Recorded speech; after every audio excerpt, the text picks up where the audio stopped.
Mattis is an honorary professor at Bristol University and formerly professor of Fandom Studies at the University of Huddersfield.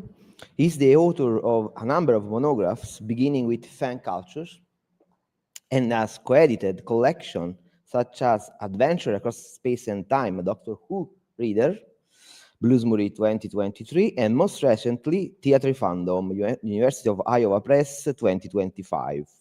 Recent publications include 2025 book chapters in the following edit collection: The Routledge Companion to Media Fandom, second edition, Entering the Multiverse, also Routledge, and Effect in Fandom, and Amsterdam University Press, with work forthcoming in further collection such as Bridging Design and Fandom, Emerald, and Acquiring Fan Lifestyles, University of Michigan Press.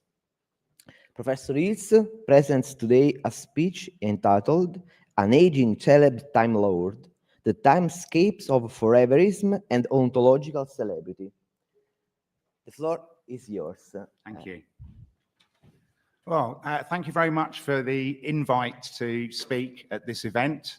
I have done some work on aging celebrity. I did a piece on Peter Capaldi, the 12th Doctor, as an aging celebrity and an aging fanboy that I think was published in Celebrity Studies. And I've done work on aging fandom as well. C. Lee Harrington and I guest edited a special issue of the Journal of Fandom Studies. That was, what was the title? Fandom from the Cradle to the Grave.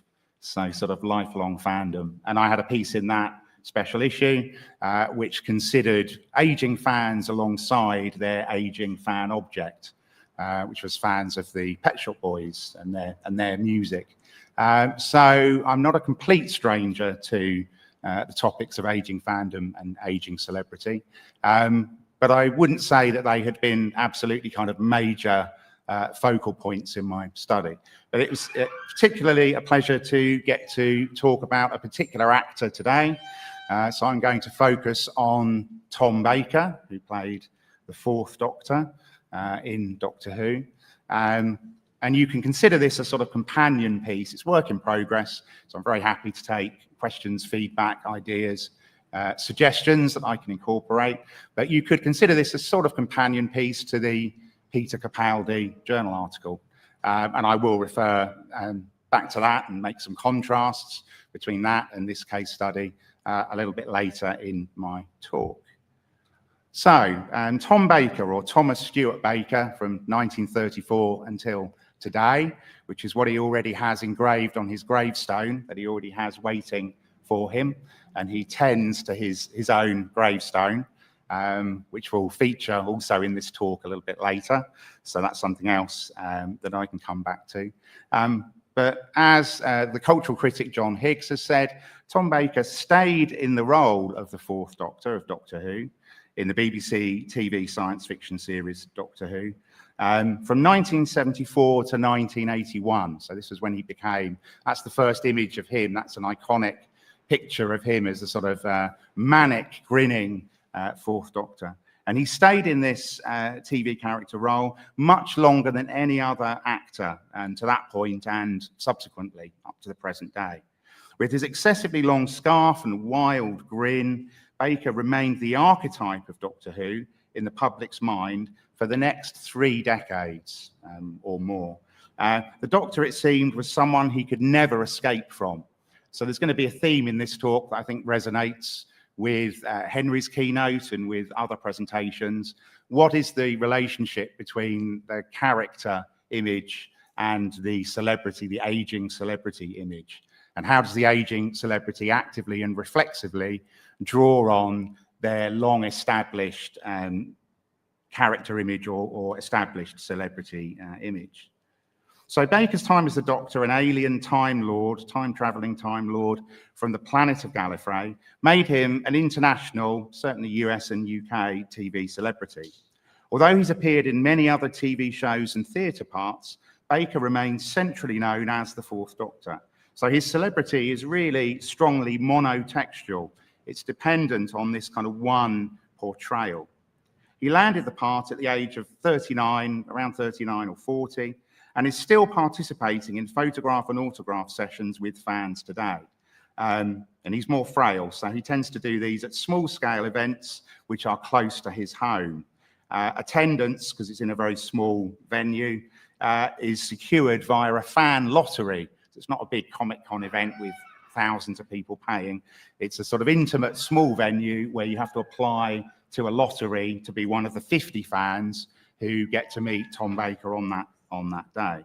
And the online Daily Mail in the UK kind of reported this recently under the headline, "Still flashing that iconic grin, Doctor Who star 91 steps out for lunch." And that's the second photo, actually with the fan organizer of the signing event actually being shown behind the older Tom Baker. So taking Tom Baker as my case study of an aging celebrity, I had supposed, originally my title had nostalgic fandom in it, I had supposed that nostalgia would be a key concept, thinking of people like Svetlana Boym's work, particularly on reflective nostalgia rather than restorative, Ryan Lizardi's work on sort of perpetual individual nostalgia from 2015 and 2017 on intergenerational, commodified nostalgia, and a range of others. Many of whom have been cited already at this event. Also, nostalgia has featured in fan studies through the work of people like Ross Garner and Lincoln Geraghty, 2014, who came up with the concept of transformative nostalgia. So nostalgia that is a bit more like reflective nostalgia, nostalgia that's reworking the object in new, active and creative ways in the present. But I want to argue instead, and hopefully you'll get to see why I'm kind of making this move, that aging celebrity involves not just looking back on earlier phases of celebrity life and on well-established images of the celebrity, but it actually also tends to feature projections forward in time. And these typically involve the celebrity's mortality, their legacy, and their mediated afterlife. And again, these have been kind of themes and issues that have come up in multiple talks, I would say, already. So given these kind of multiple timescapes that are involved, sort of looking back reflexively and actively and imaginatively projecting forward, instead I want to apply a variant concept. And I knowingly do this considering that this has not been widely used in celebrity studies. So I'm kind of suggesting if not a rival approach, a kind of maybe slightly more novel, although it has been a buzzword in a whole set of other areas of media studies, and that is thinking about hauntology. From Derrida's work in the mid-90s, Spectres of Marx. I'm not going to say much about Derrida. The concept isn't really that well developed there, but we can talk about it in questions. And slightly more developed, really, or more significant use of hauntology in the cultural critic Mark Fisher's work. Fisher kind of pictured at the bottom there. So I want to do a little bit of an introduction to hauntology and then back to Tom Baker. Some scholars have alleged that hauntology is simply a version of nostalgia. Mark Fisher kind of dismisses these arguments, or at least complicates them. So even if we still, at the end of this talk, want to say, no, nostalgia is important, I think we might need to do that in a qualified or modified way.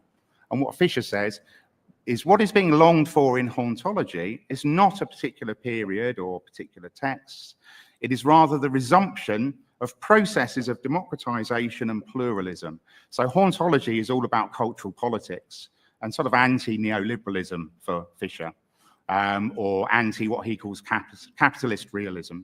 What should haunt us is not simply the no longer of actually existing social democracy, but the not yet of the futures that popular modernism trained us to expect in the 1970s. This all goes back to the 70s, which not coincidentally is the era, the moment when Baker became a celebrity.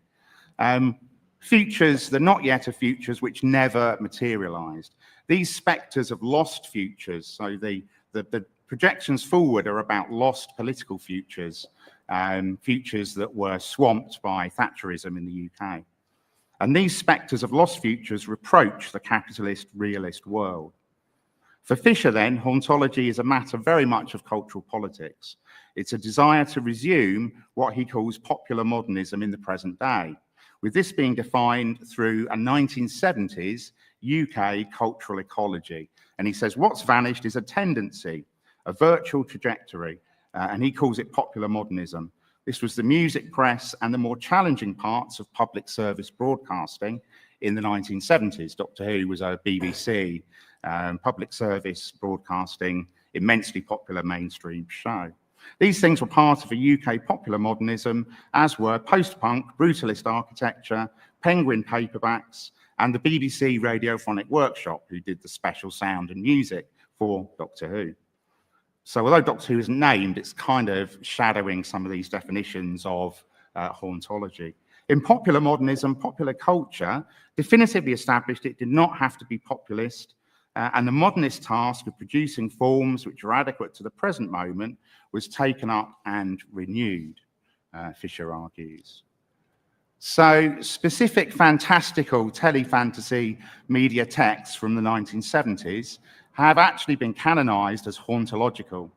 Fisher opens his book on hauntology discussing Sapphire and Steel from the 1970s, cult TV. Don't know if anyone knows that. And Nigel Neal's The Stone Tape often gets talked about.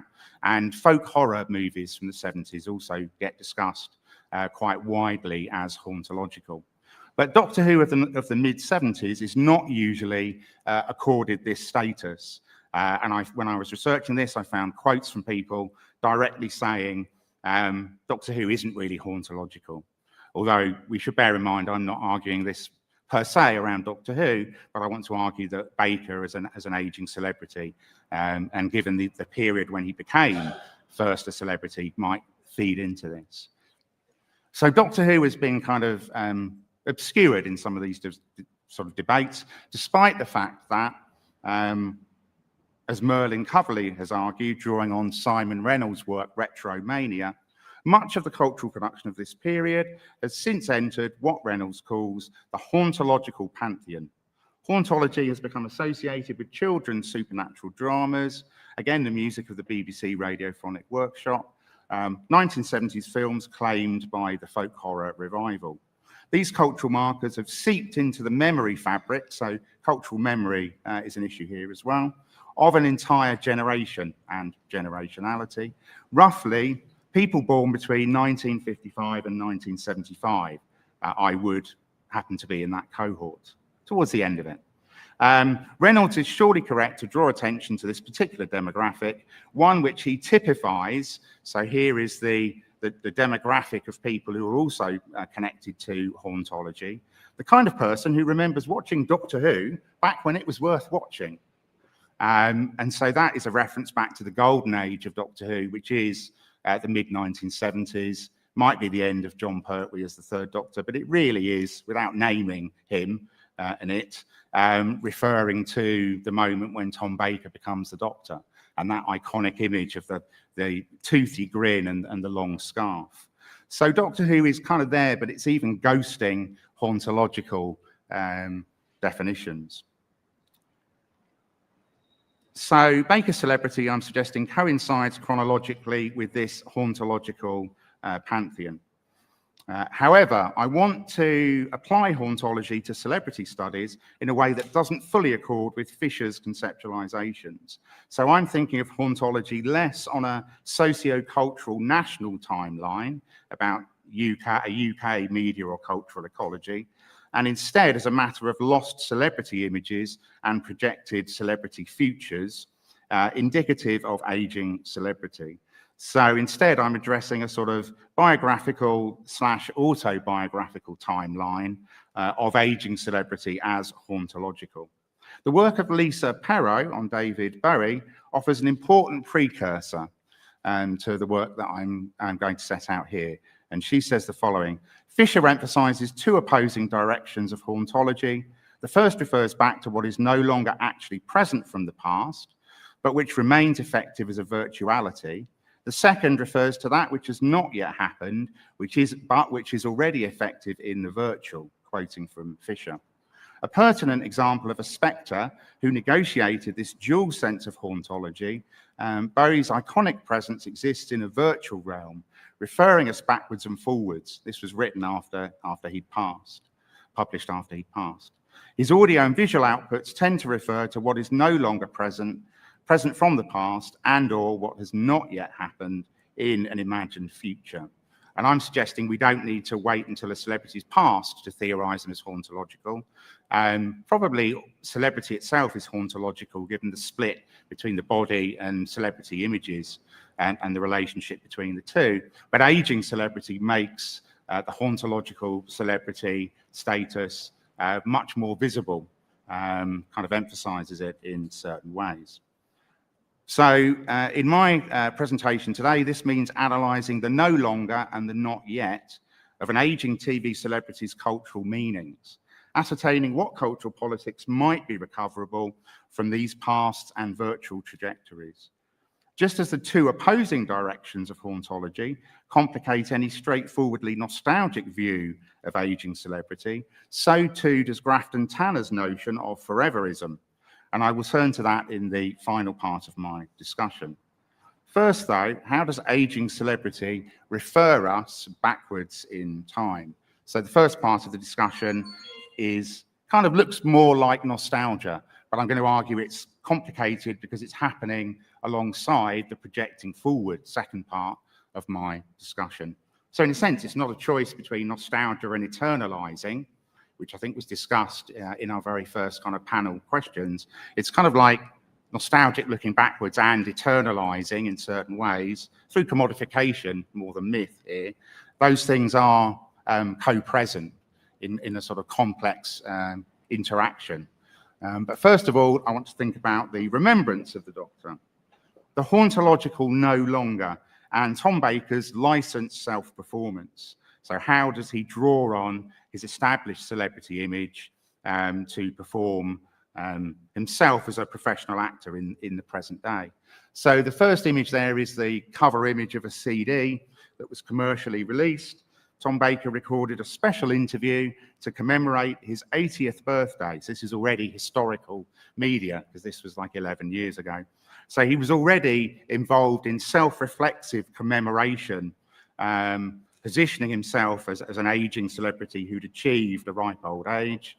He was already doing that 11 years ago.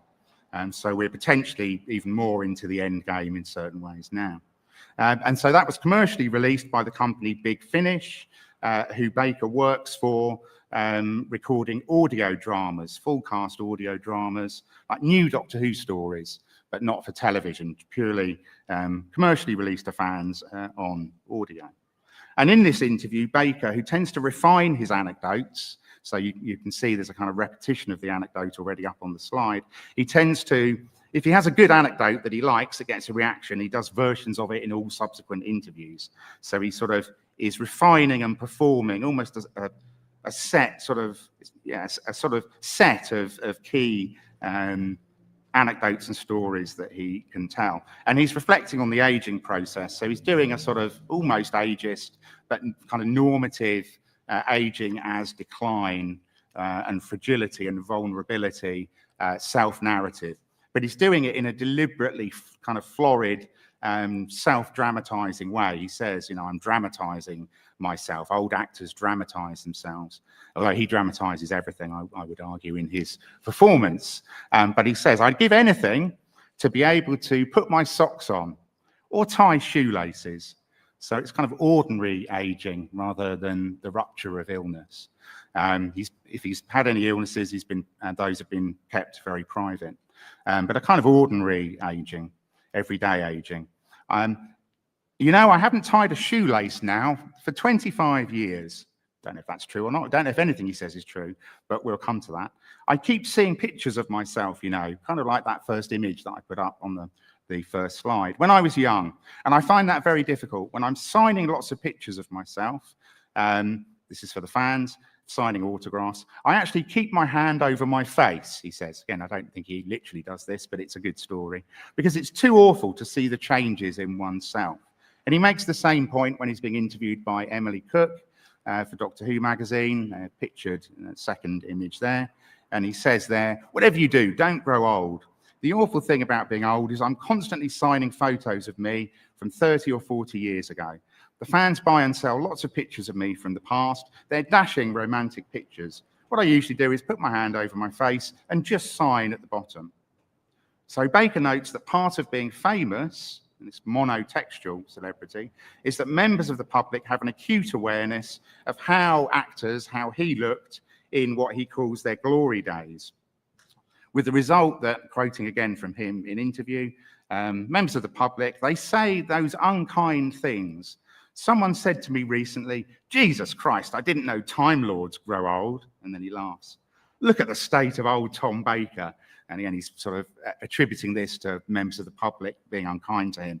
And he says, oh, it's quite hard to laugh it off, interviewed by this fan journalist.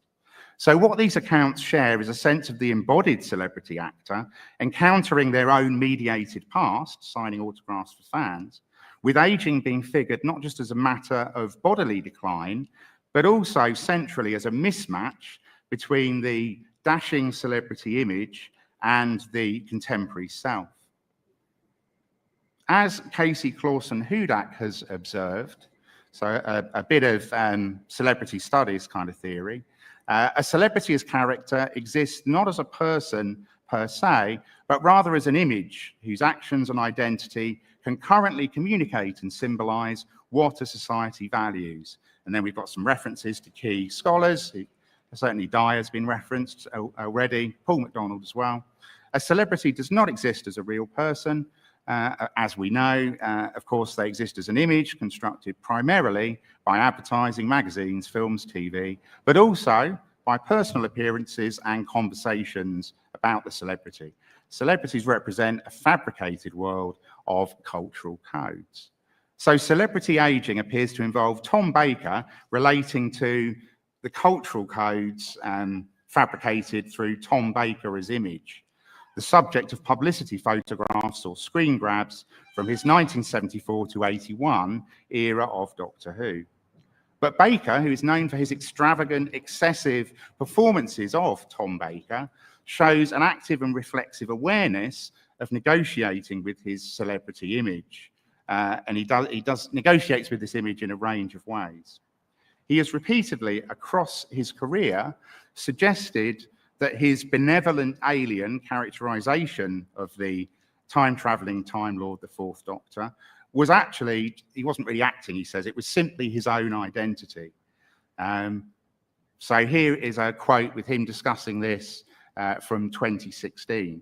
The joy of Doctor Who was, it was entirely me. It was just wonderful to be entirely myself. It was no effort. And again, he's dramatizing and being provocative and excessive here, so we can't take any of this at face value, but it's an interesting, the performances still have particular cultural meaning, of course.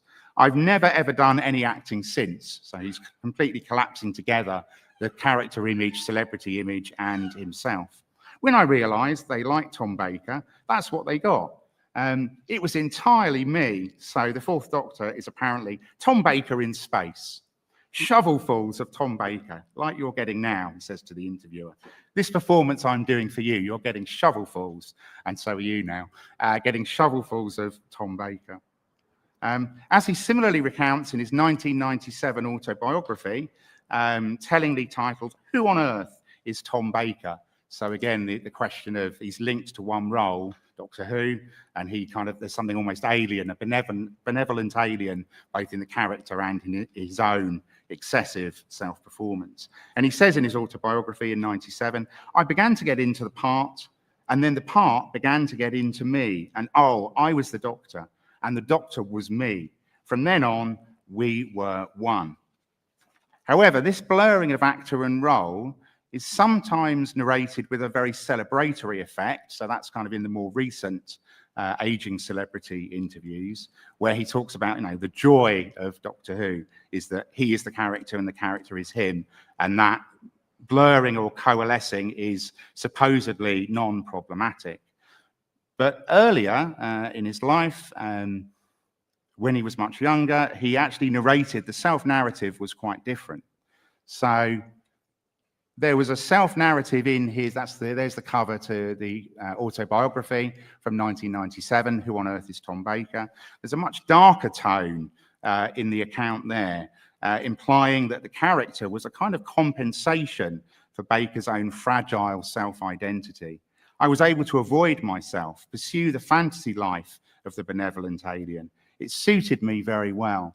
I've never liked myself much, and being able to escape the despised self, he talks about not having a stable self-identity, having a fragile sense of self, and self-loathing.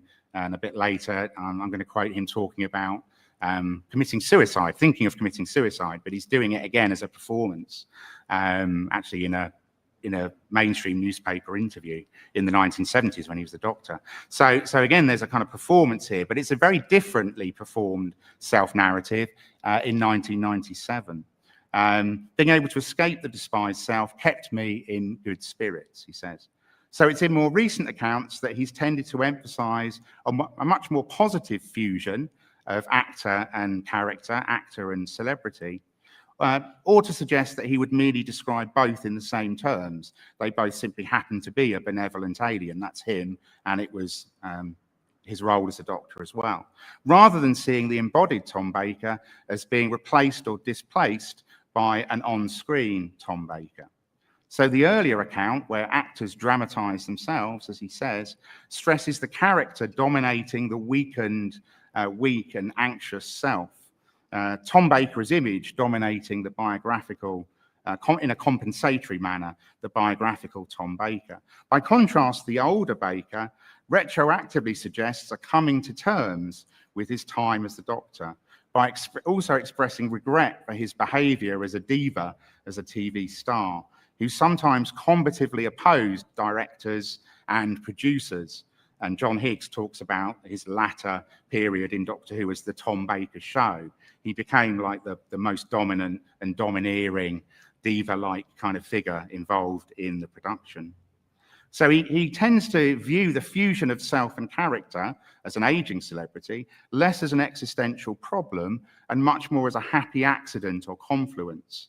There is a sense here of reparative meaning making, with the aging celebrity taking opportunities to reflectively re-narrate the past, rather than simply nostalgically looking back, to make a kind of peace with earlier tensions and difficulties. And this resonates with, I think Henry had a slide of Erik Erikson, Ericksonian developmental theory, which has been discussed by Harrington and Bealby in their 2010 piece in relation to aging fandom and the life course. But it's no less applicable to the celebrity life course. And they argue the challenge of late life is to come to terms with life's accomplishments and thus achieve wisdom, or die with bitterness and regret. So it's integrity versus despair. Evidence of the developmental conflict associated with late life, this integrity versus despair kind of coupling, can be seen in the contemplative dimension of older adults' self-understanding. And this contemplative older self can also be said to possess what's been termed gerotranscendence, a particular theoretical approach which Harrington and Bealby also draw on in a later article. But if aging as a celebrity threatens to cleave apart the contemporary self and the no longer celebrity image of a youthful, energetic figure from the 70s, then care can also be taken to attempt to re-synchronize elements of the embodied self and the celebrity image. For Baker, whose voice has been so much a part of his career success, he did a lot of voiceover work, so it has a very distinctive kind of brown, earthy, treacly kind of voice. So voiceover sustained his career for quite a few years after Doctor Who. So vocal performance, especially in the guise of storytelling, has formed one way of seeking to keep the older self and the established celebrity image in some kind of alignment. And so this is what he says in the bottom quote on this slide. The Doctor tells improbable stories, you know. I mean, I tell some stories, yes. And some people say, Tom, did that really happen? Because he tells so many tall stories. Don't ask a storyteller, he says. That's a bad question to ask. And I say, people, you mustn't ask whether it's true or not. You must just believe me. So he's like, I'm telling you an entertaining story. Just be entertained. Don't say, have you made that up? Just enjoy the ride is essentially the idea. But his suggestion is that his storytelling is, again, not that different. His vocal performance and himself as a performer is actually not that different from the role of the Fourth Doctor. So he's aligning himself as a professional performer and storyteller, a teller of tall tales, with the role that made him famous. So he's using that rather than the alienness to try to keep the contemporary self and the established character image, celebrity image, in a kind of synchronization, even if the disjunctive aging differences are also highlighted at other moments. So fan interviewers tend to worry, because he tells so many tall stories, whether they're getting a rehearsed and reiterated performance of Tom Baker rather than any sense of Baker's authentic self. So repeatedly, fan journalists who interview him multiple times across his career, who published very lengthy, much longer interviews than you'd ever get in any more in-depth interviews, taking up whole magazines that you would never get in the mainstream press. So it's quite a distinctive form, professional fan journalism. But the fan journalists who've interviewed Baker at length, Gary Gillett and Benjamin Cook, Gillett in particular compares his interview transcripts of having interviewed Tom Baker with other commercial fan magazine journalists. So this was on the same publicity tour to promote the autobiography in 1997. And this interviewer discovers, Tom has led us over much of the same ground. She, the second fan journalist, shows me her transcript and my heart sinks. Here and there are some identical passages. Word-perfect anecdotes elicited amazingly from wildly different questions. So it's almost like Tom doesn't answer the question, he just goes into a routine. I'm certain that one of the secrets of the longevity of Doctor Who fandom is that we can never know everything about the subject. And perhaps in part, that's because we can never know Tom Baker. So the implication is all you get with Tom, however long you spend with him as a professional interviewer, is a performance of excess. So it's almost like performative authenticity. So it may be a truth universally acknowledged, this is a quote from another fan journalist, that not everything Tom Baker says can be taken at face value. But when directly and unusually challenged by Benjamin Cook, this is in the interview that fills a whole magazine, don't know what the word count is, but it is literally in 7 kind of parts. In one part of the interview, Benjamin Cook directly says to Tom Baker, how much of what you say, Tom, is basically bollocks? Aren't you just talking bollocks? This is the verbatim quote, not my words. And Baker's answer is particularly revealing, because when do celebrities ever get challenged? When does the celebrity self-narrative in mainstream media, when is it directly challenged? There's usually a politeness and a code of professionalism that you wouldn't just say to a celebrity, you're talking absolute nonsense. And Baker's answer is very revealing. He says, some people call it entertainment. When you're meeting people, they expect you to be amusing and entertaining. I'm not telling them boring stories from the Daily Mail.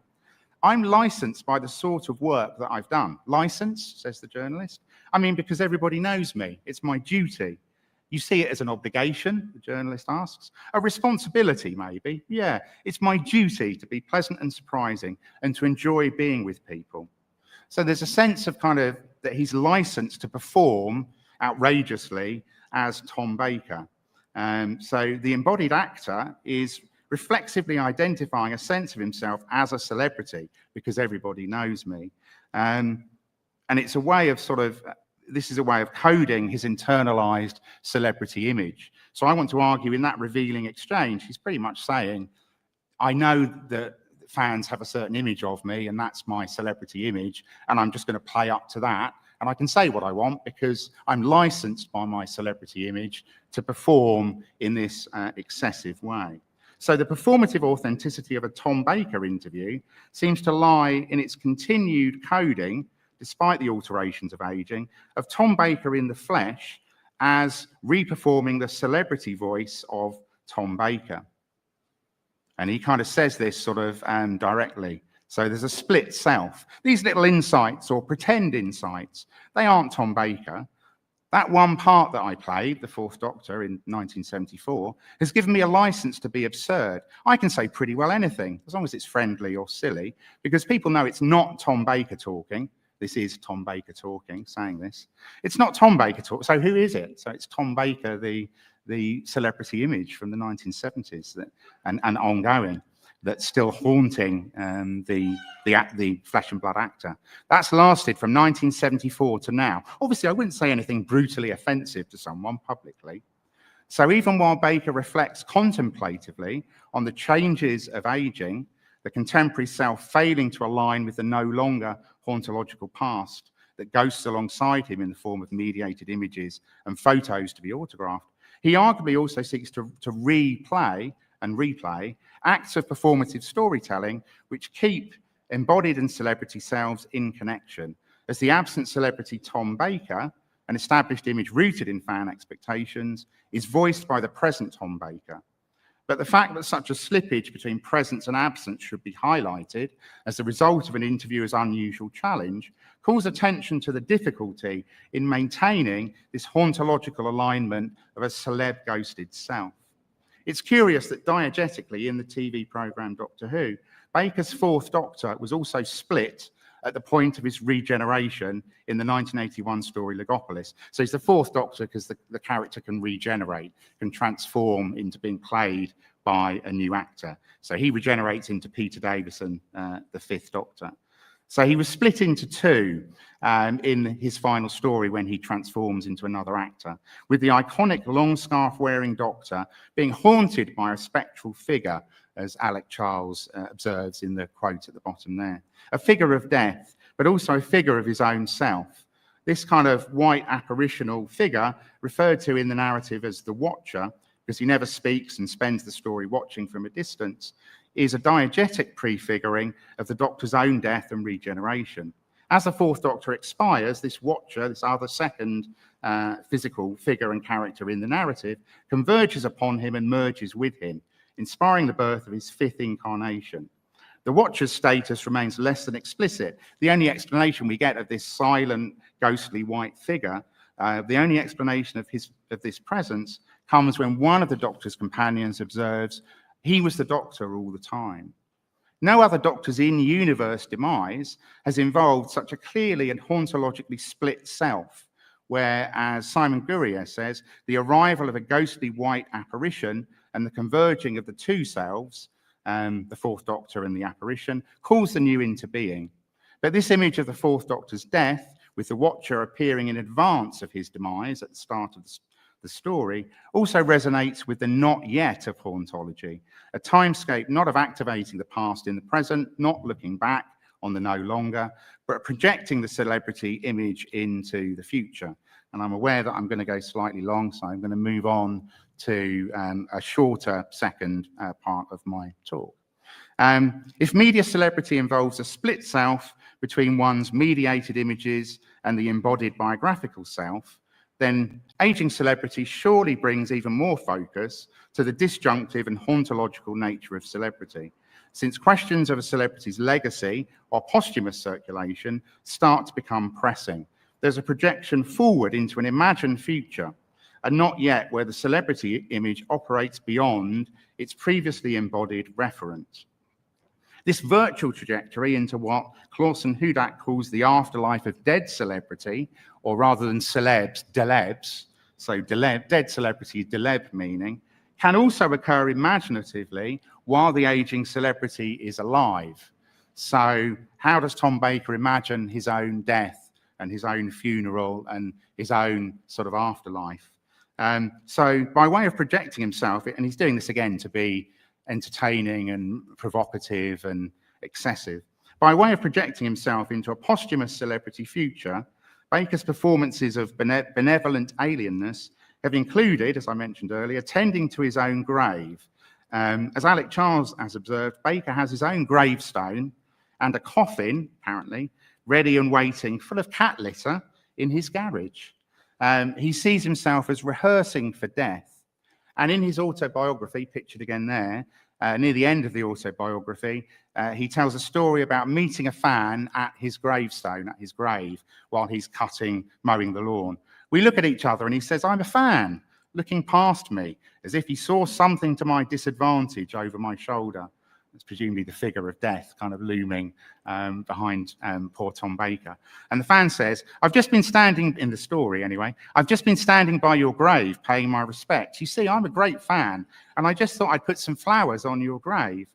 Suddenly says Tom Baker, the flesh and blood actor telling the story, suddenly I want to say, why do you want to put flowers on my grave when I'm standing right in front of you? Can't you see I'm alive? So it's like in the story, Baker's already become spectral. He's like the ghost who's not seen. It's as if he's already died and the fan is already paying their respect at his gravestone. And the year of his death has been added to the gravestone. It's no longer 1934 hyphen a blank space. So the implication in the tall tale is that fandom doesn't require the living Tom Baker at all. Only a mediated image. He's surplus to requirements. As if Baker has been rendered hauntologically spectral by his own celebrity status and his own devoted fans. He has also fantasized in interviews about recording messages to be played at his own funeral, again trading on the split between mediated celebrity and embodied self. I said to my wife, Sue, I think I should do the readings in advance for my funeral. I should do a little homily saying, you may think I've gone, but I've got my eye on you.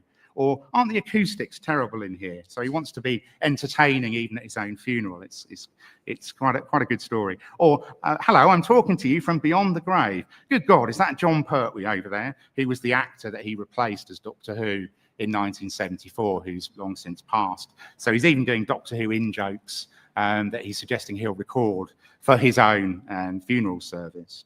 So Baker has frequently played imaginatively with the topic of his own mortality.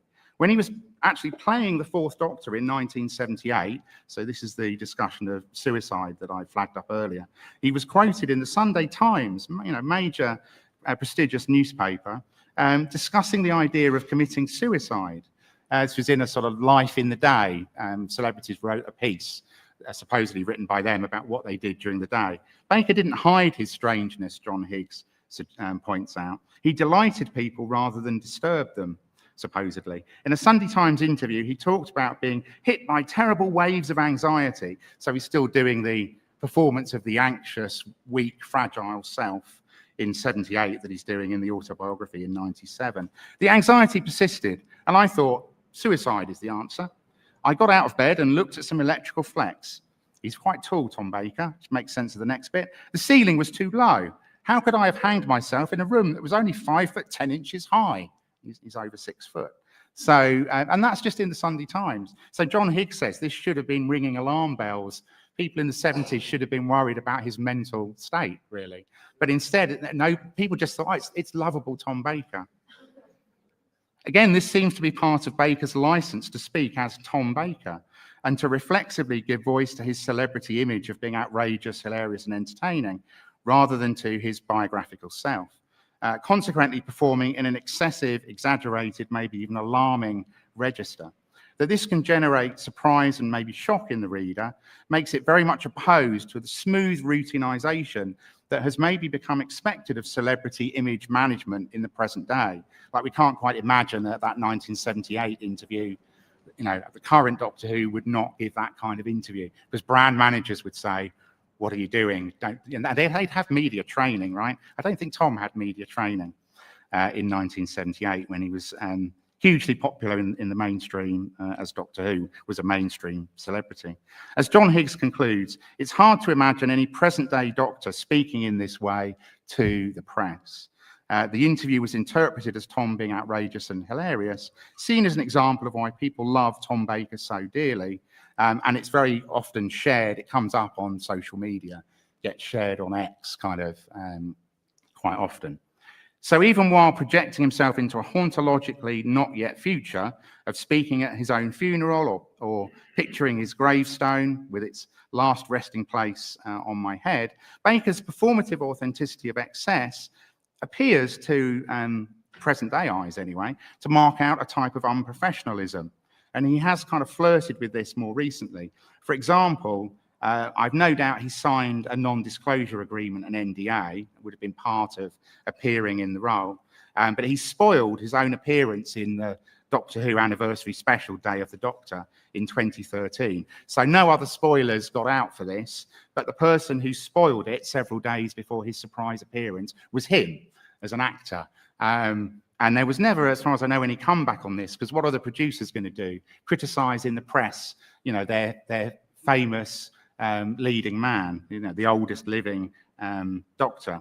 So he was quoted in the Huffington Post a mere 4 days before the 50th anniversary date. "I am in the special," said Baker. "I'm not supposed to tell you that," so he knows he's deliberately doing something he's not, brand managers have told him not to do. "I tell you that very willingly and specifically. The BBC told me not to tell anybody, but I'm telling you straight away." So again, he's being sort of outrageous, excessive, playful, and he's basically, that's completely unprofessional. If the current Doctor gave away a huge spoiler to an online kind of venue, there'd be some disciplinary repercussions. But Tom, because he's an aging celebrity, whether or not we would say he's post-career, but he's not working actively in the industry, so what can they do to discipline him, in a sense? So despite refusing to bow to brand management, Baker, I want to argue, recuperates professionalism at another level. So he isn't just excessive, unprofessional, pushing at the limits of what he can say as part of a reflexive performance of his celebrity image. His professional identity might be one of not following industry rules, but it's rather that of the professional actor construed as a pure entertainer. His responsibility is insistently to his fans rather than to industry figures.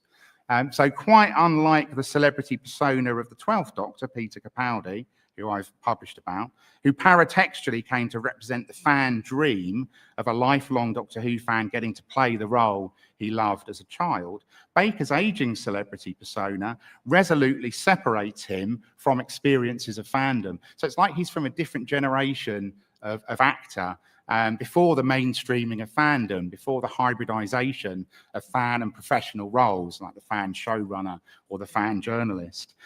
Baker belongs to a tradition of the performer versus the audience, where they're completely kind of separate roles. So he resolutely separates himself from experiences of fandom.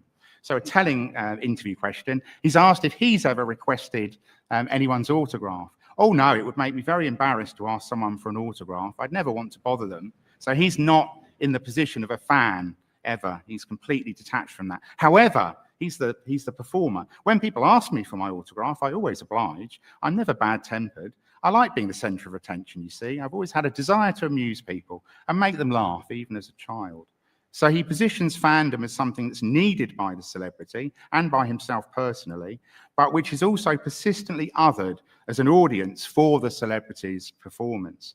Fans are simply figured as a source of adoration. Maybe I'm the longest serving actor in the whole history of actors, he's self-dramatising again, who's actually still 40 odd years later adored for the same part and is enjoying it in the same way.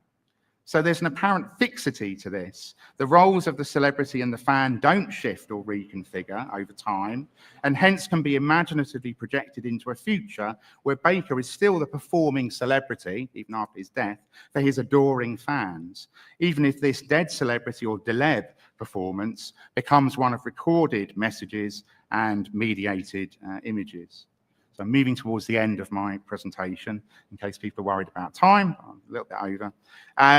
So the hauntological not yet of celebrity also involves not just mediated celebrity images circulating posthumously, but also the potential replacement of the performer, which we've also had in papers on previous days, whether via animated images of the key character.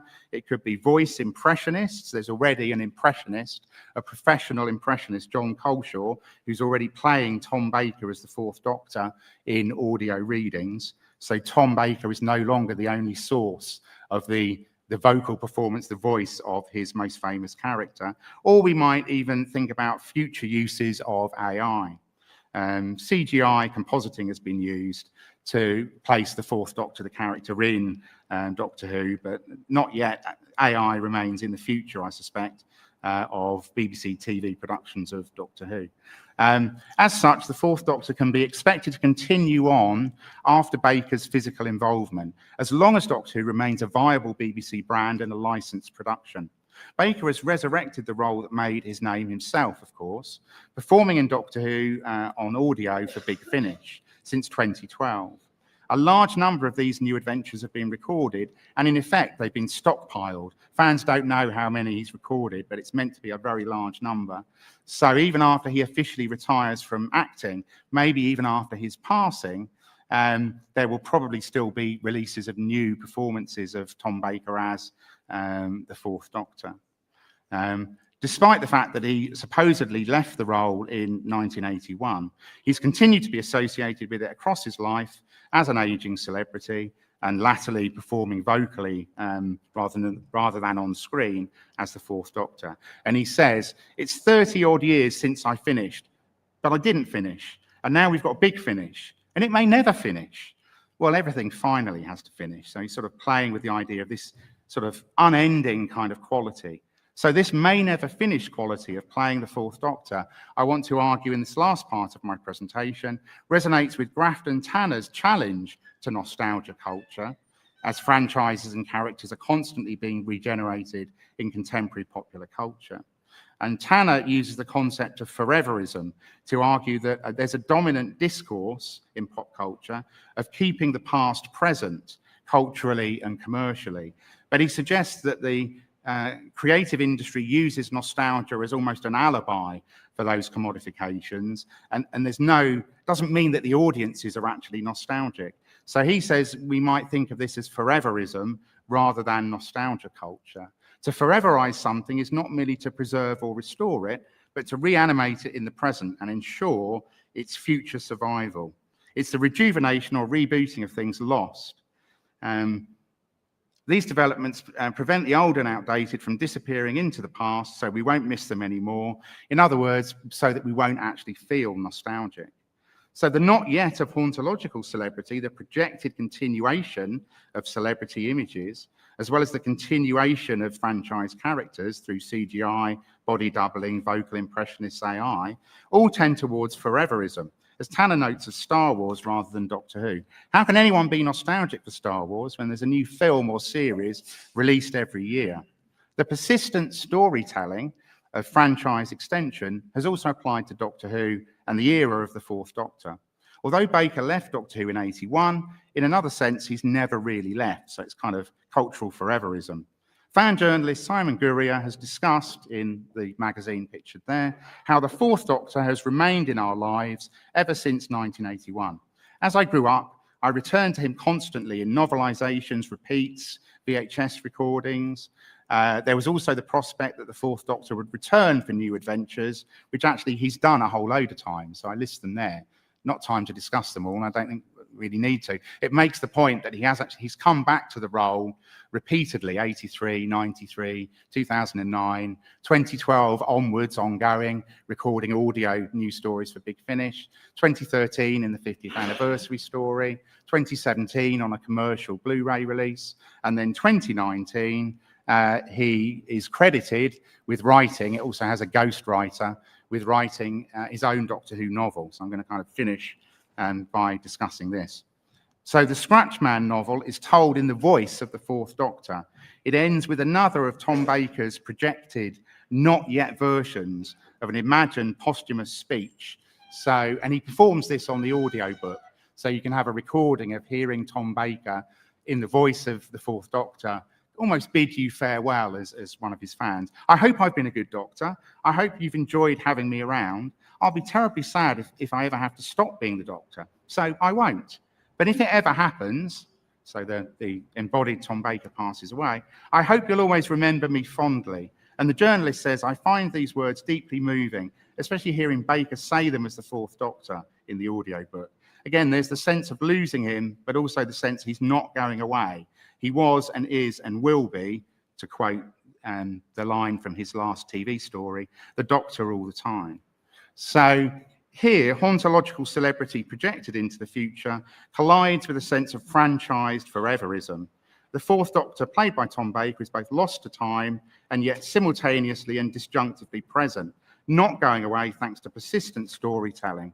And the sense that original novels or Big Finish audios can revisit any moment in the history of Doctor Who, via this idea of foreverism and generate new storytelling. So as John Higgs says, previously eras of Doctor Who came to a natural end. Doctors and companions existed only for a finite number of stories. Thanks to the likes of Big Finish and other producers, that's no longer the case. Doctor Who had been a linear progression of adventures, but now every moment along that timeline was fizzing with potential and capable of generating new stories. The past was never over. So in Fisher's account of hauntology, the not yet can challenge neoliberalism by seeking to rediscover pre-Thatcherite politics. By contrast, for Fisher, the no longer of hauntology is what tends to become enmeshed in commercial retromania, a franchise-driven pre-sold popular culture.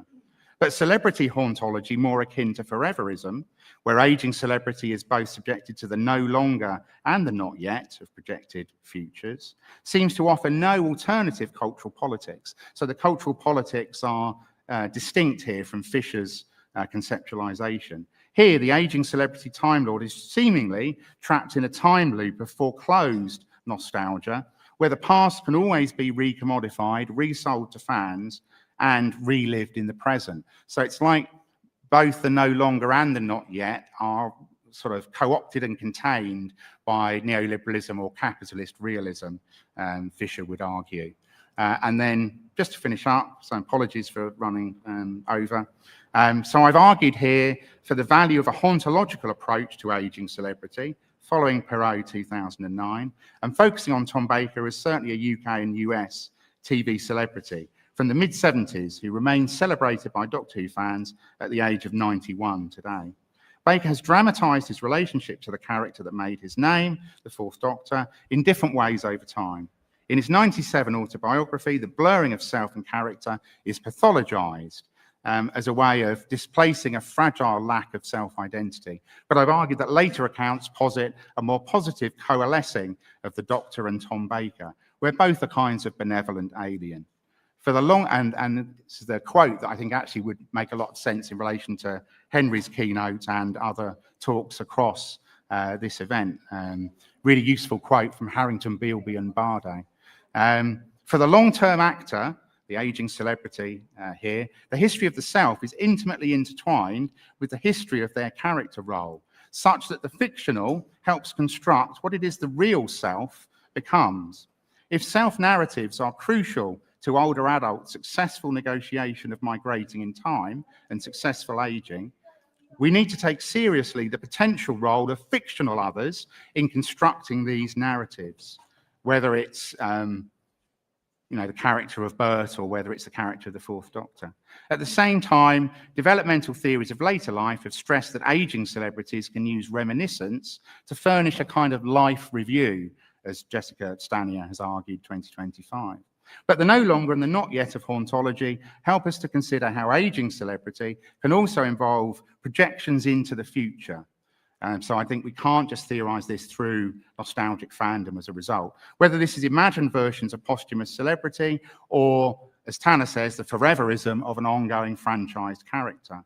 Playing a Time Lord for more than half his life has brought the past actively into the present for Tom Baker, as well as projecting his celebrity past and present forward into virtual futures. Perhaps, as Alec Charles has argued, time travel really is a form of immortality. And I shall end there. Thank you very much.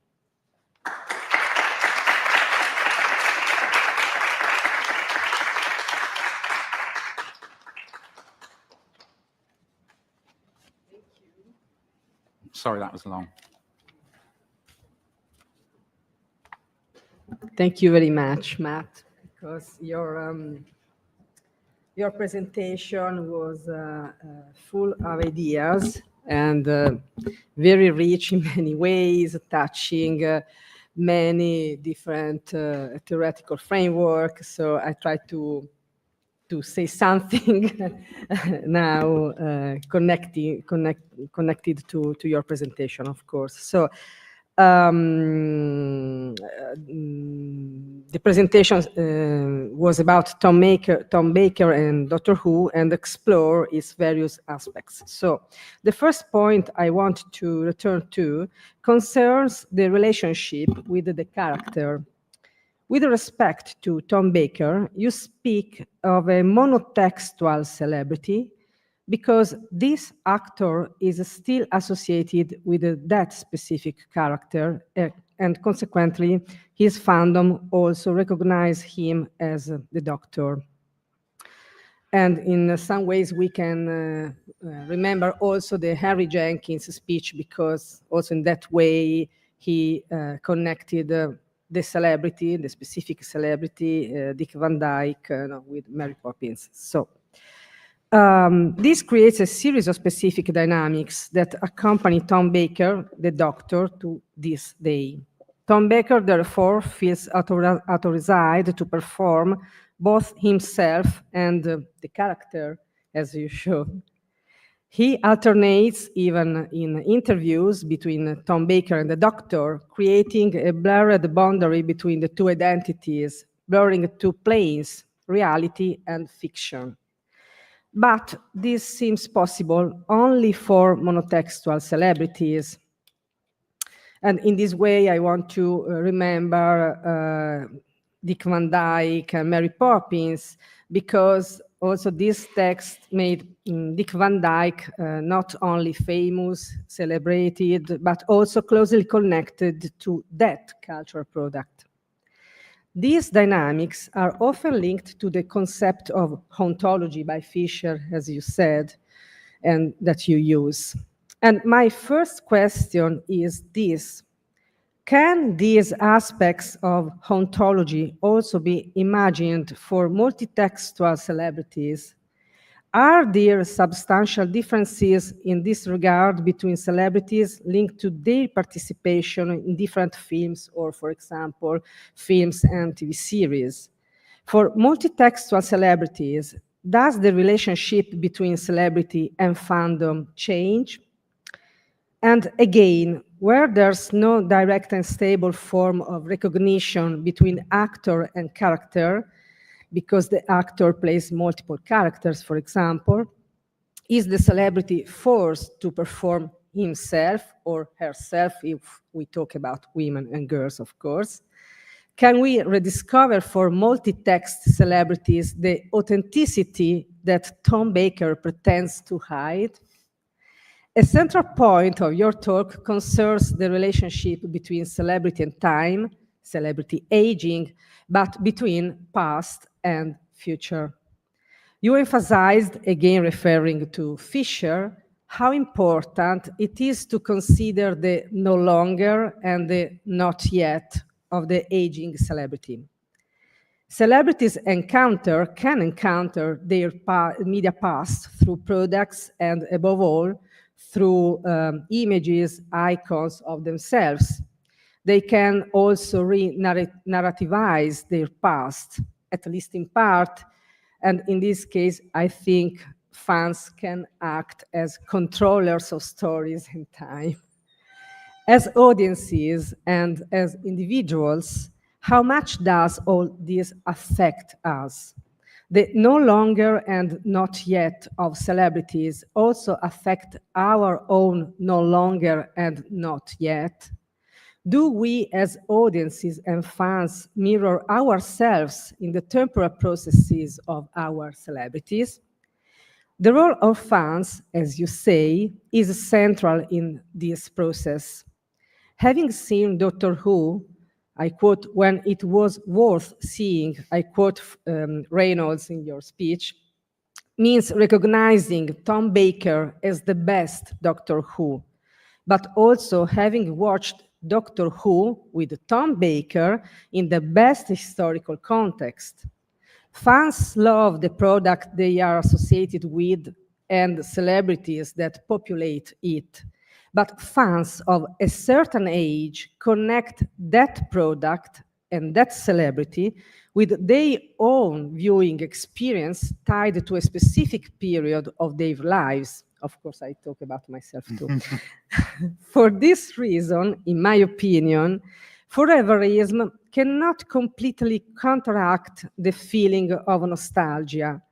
Media and cultural products are easily accessible today, but that doesn't mean their consumption is the same at any time in history.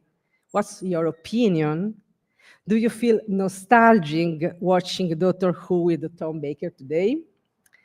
Finally, you emphasize the importance of the division between the flesh and blood body, the aging body of celebrities, and their image as youthful in photographs, for example. In your opinion, does this also happen to each of us? The hyper-visualization of each of us through digital technologies allows us to aspire to the status of recognizable people, some even becoming macro or macro celebrities. We all experience the permanence, unfortunately, in the digital space of people who are no longer there in flesh and no longer with us. In essence, isn't digital establishing new boundaries that blur the lines between celebrities and non-celebrities in the no longer, no yet perspective? Thank you. Thank you very much. So I've spoken quite a lot so I don't want to speak for too long, but they're very good questions. So I do want to engage with those three questions. So I'll try to do that as succinctly as I can. So the first issue is the monotextual versus the multitextual. So I think the monotextual celebrity probably does dramatize hauntological celebrity more clearly, like it's an easier theoretical narrative to recount. I think it has a certain resonance or fit with my case study. So I would argue I'm not shoehorning the theory onto this. There is a kind of meaningful way in which you can tell the theoretical story of hauntological celebrity through a monotextual celebrity. But I think I suggested in the talk in passing, certainly using Derrida more than Fisher, I think you could argue that all celebrity is hauntological, because hauntology for Derrida is a disruption of ontology. It's ontology that isn't about presence. It's a classic Derridean kind of play with language. So it's ontology being disrupted from within, presence being disrupted from within by absence. So I think all celebrity has an ontological flickering of presence and absence, precisely because you're always dealing with an array of media images alongside what the actual embodied celebrity is doing or not doing. So in a general sense, in terms of what the ontology of celebrity might be, I think it would always already have a resonance with being hauntological. However, it's clearly more complex for a multi-textual celebrity. And my suggestion would be, in many cases, even if a celebrity is linked to a range of roles, they might tend to have one role that becomes emblematic or iconic.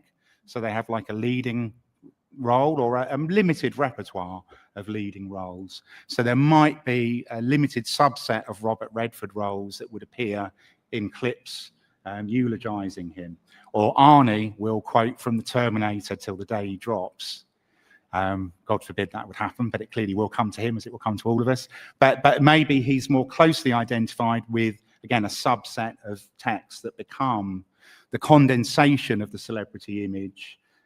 So even where celebrities aren't entirely monotextual, they are much more multitextual.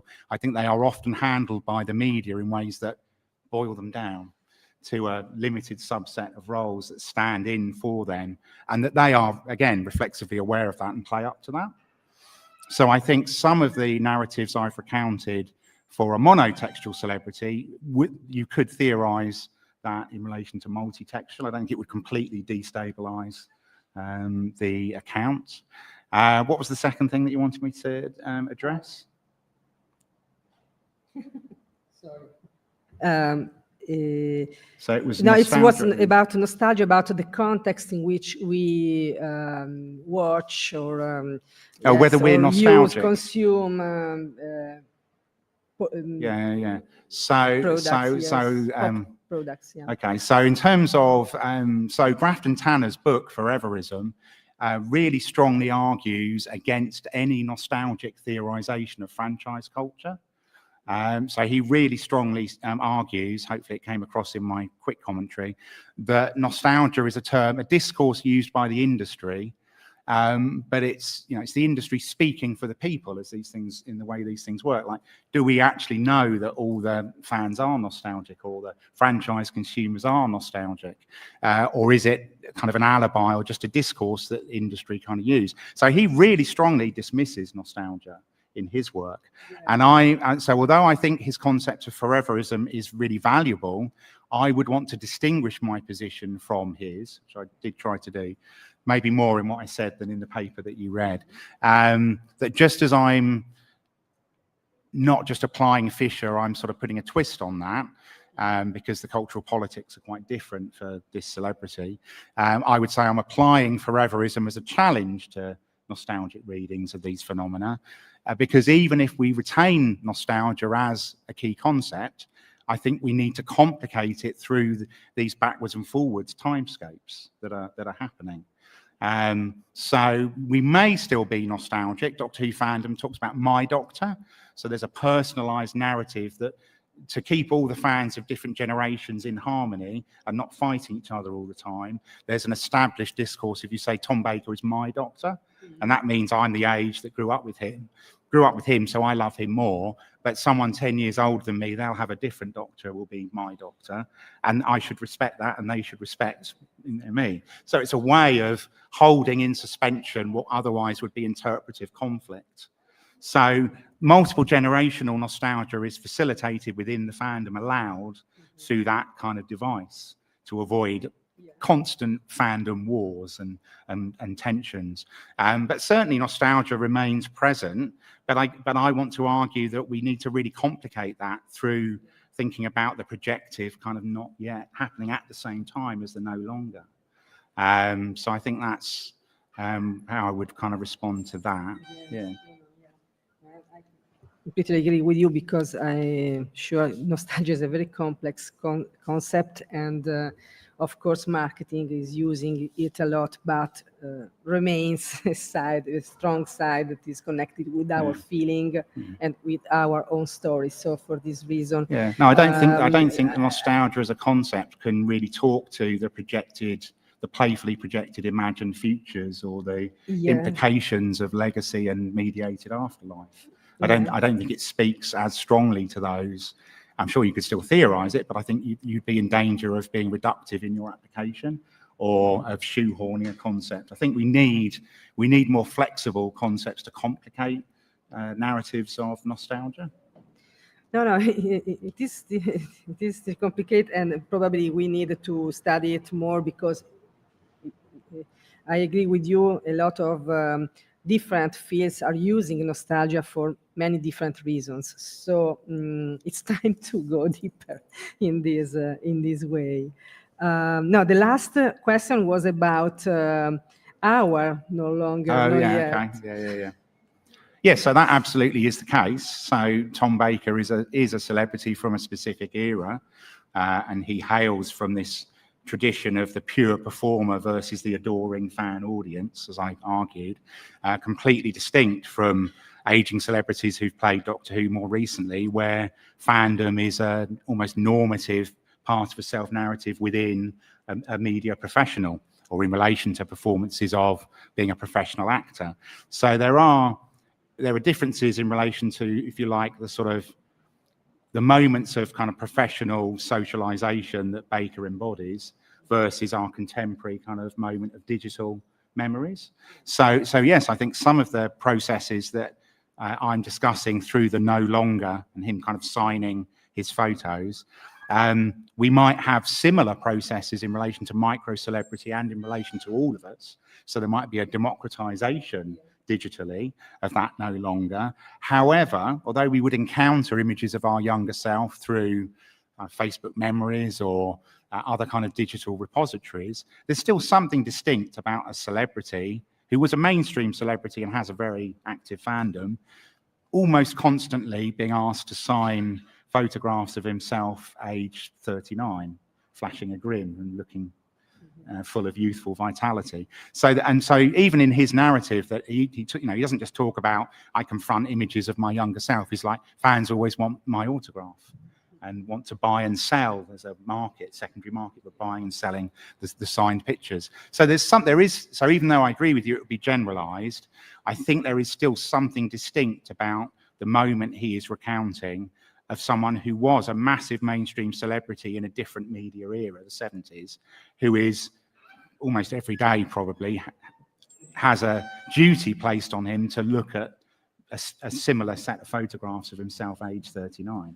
So yeah, I agree with you, but I think there's still something distinctive about this case. I think that covers all the... So thank you again, Matt, for all this discussion. And I leave the floor to the audience. So if you have questions, please, you can. Thank you.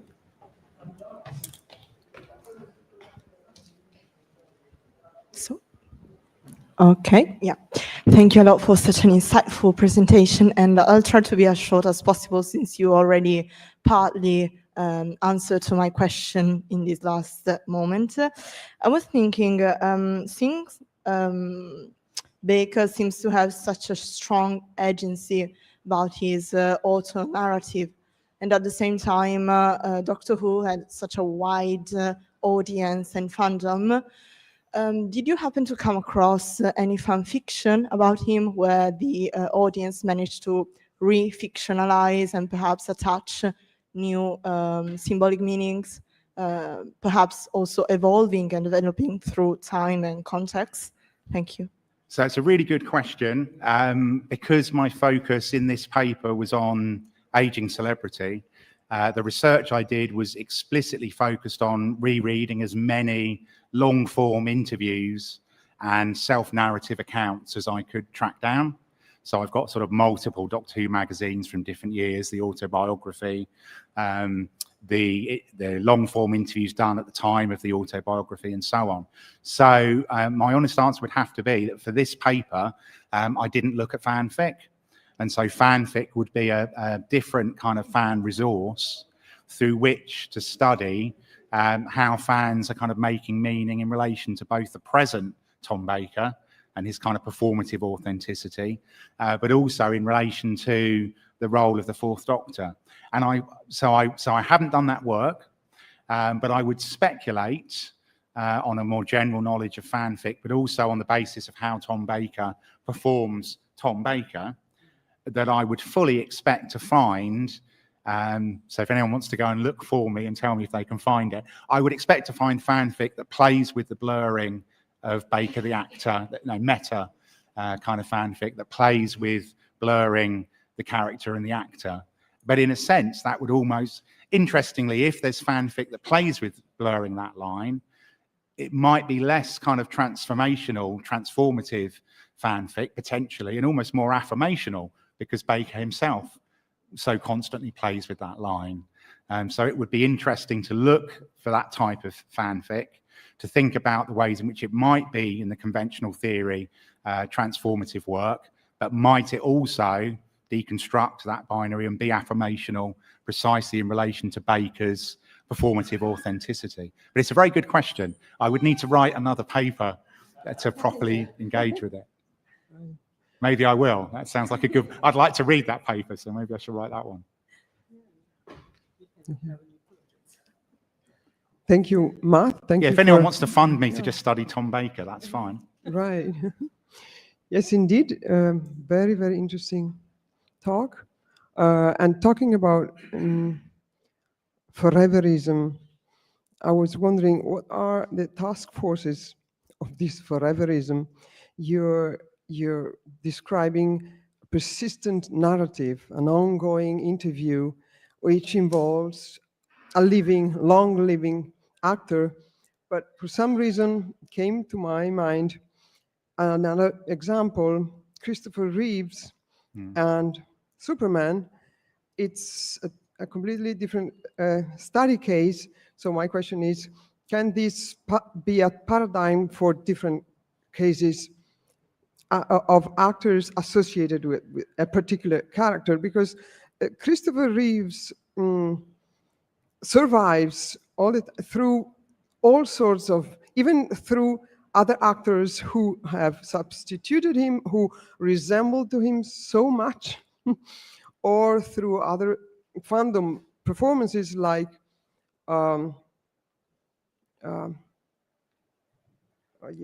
fandom who can't remember the name of those fans who put on costumes of the What, like cosplayers? cosplayers. Yeah. Cosplayers go for Christopher Reeves instead of any other actors. Yeah. So basically, can we incorporate other task forces in this? This Foreverism. So that's a really good question. I would suspect that the narrative, the theoretical narrative of Foreverism, probably would still apply to that performance of Superman, even though it's much more contained and can't be because of the actor's kind of illness and passing. Relatively young, can't be kind of carried forward in the way that it can be for other actors who've played Batman rather than Superman, say. I know slightly less about Superman as a pop cultural text, but I'm pretty sure there are continuations of like Superman 78, like there's Batman 66 there's graphic novels. So even if the actor's passed, there are particular different media, whether it's novelizations, original printed stories, or perhaps more often for some of these things it's graphic novels, because you can replay the likenesses and the mise en scène, which helps to capture the moment of, and they actually get called the year to identify them from later versions of Batman and Superman. So you can definitely get a whole range of actually quite well received within the relevant fandoms graphic novels of Batman 66. I'm pretty sure there is Superman 78. We can look it up later and see if we can find it. But that will be, that performance of Superman as persistent storytelling not through CGI or AI or things that might be construed as in poor taste culturally, but through really fine quality artwork, which the fandom will receive positively. Is not controversial. So there is still scope, but it industrially limits. There's a closing in of the industrial possibilities that may be within transmedia extension. They become a limited subset of media that provide a viable home for Foreverism and persistent storytelling. But you can still bring Superman 78, that past, into the present and through new stories. And I think that does exist as a commodity. Yeah, it's really interesting. I think Tanner's onto something through Foreverism, but yeah.